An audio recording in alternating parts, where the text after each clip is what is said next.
All right, gang. You all know my biggest weakness is the horses themselves.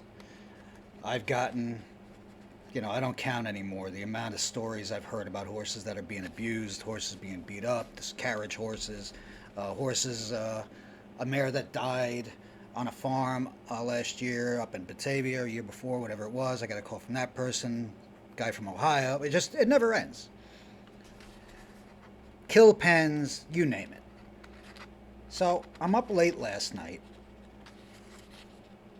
and watching TV, and 2:30 I start getting Facebook messages. It turns out it's somebody I responded to a couple of days ago, said that something you got to hear, I need your help, whatever. And it was, I'm just going to call him for now, a good Samaritan who is aware of a horse. Now listen to this. Let's start with, I'll just say Yonkers Raceway. We all know their barn area is no different than any other barn area. It's sanctioned and overseen by New York State Gaming, must abide by all its rules there, obviously, whatever. We know the people that are stabled there. But think about this. Imagine you're a person who has been made aware of and personally been watching a horse that's been there, has not raced since 2021. The horse, in this person's own words, was in terrible condition, trapped in a stall, is stabled at the track, is in barn B, B1, stall 5, between the one trainer and the marshal's horses. Rarely is anybody there. This person fills up the water buckets. I'm going to show you pictures in a second. And you realize there's a problem, so you decide, who do you call? So he decides to call a person who you would think is in a position to remedy the issue. However, that's not what happened. So on Friday, May 16th, Thursday, May 15th, this person contacts Joe Faraldo with this story. The horse's name is Alaric. He's 17 years old. He was foaled in 2008. Has not raced since 2021. I want everyone to know I don't mess around. This is already being sent to MGM, all my usual media outlets, all my activist friends, New York State Gaming, United States Trotting Association, you name it. When I say my friends, PETA, I even sent it to Adida, who couldn't believe it. Because that was the same avenue that when I see what I call animal cruelty, this gentleman contacted Joe Faraldo about this horse on May 15th. He got a response from Joe. I have all the text messages. Just want everybody to know that. Got a response from Joe on May 16th. Do not touch that horse. I am addressing it. I have an idea who owns him, and I am reaching out. First of all, it took me 30 seconds once I had his freeze brand to figure out who he was and who owns the horse. That is not your property, and you will get in trouble. He says, please back off for your own damn good. Now remember who we're talking about here. This is the man who's in control of $240 million. I'm sorry, not two, that's the state. $60 million of state allocated funds generated through VLT revenue to support their purse structure, Yonkers Raceway. He's in control of the SOANY at Yonkers Raceway. He's in control of the retirement funds, insurances, all of that. He knows better what to do with their money. He's also the attorney for how many other horseman associations in the state of New York? He is what, the chairperson? No, I forgot. just say it this way, executive of the United States Charting Association, who, if I at last check, when you have an issue like this, is supposed to stomp all over this as per their integrity, correct? Horses always come first. Standardbred Transition Fund, welfare of the animals, integrity, transparency, right, Mr. Williams? How long are we gonna? What are we gonna do about this one when I explain what's happening with this story? So this goes on. It says that old horse will be getting help.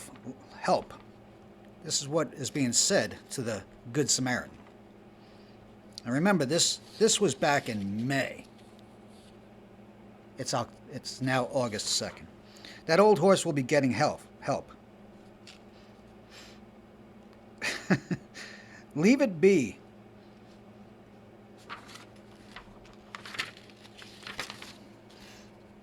And what else does he say?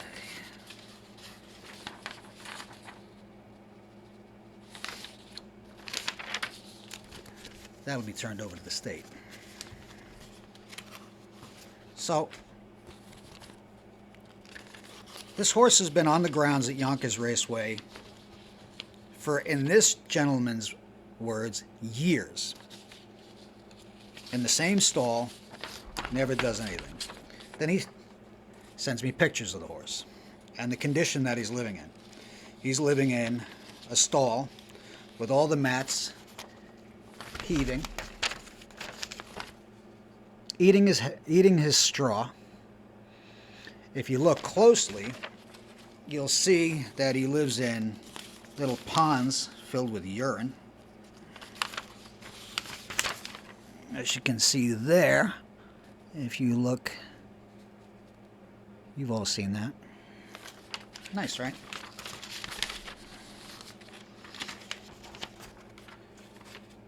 When do you think it's the last time that he's been trimmed?